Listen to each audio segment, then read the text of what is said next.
Suara muazzin terdengar, memanggil ihsan menyembah Allah.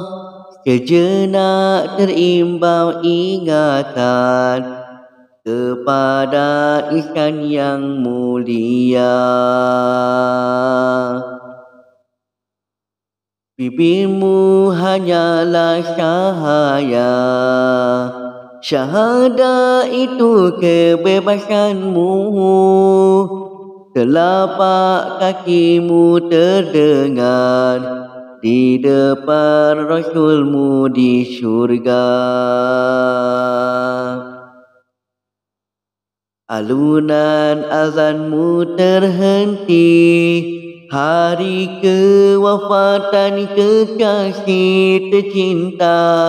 Lalu berderailah tangisan, suara emas tak terdengar lagi. Kau Bilal bin Rabah, cekal dan tabah dipanggang di gurun yang panas.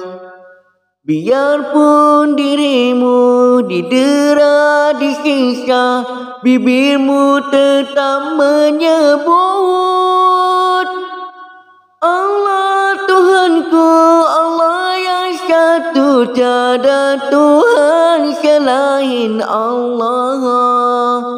Muhammad pesuruh Allah.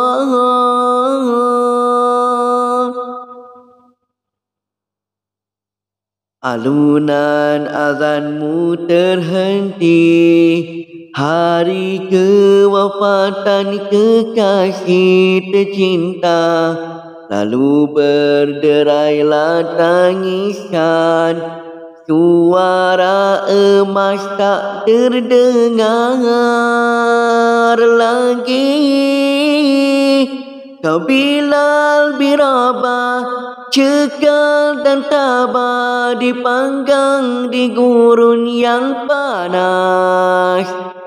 Biarpun dirimu didera, disiksa, bibirmu tetap menyebut Allah Tuhanku, Allah yang satu, tiada Tuhan selain Allah.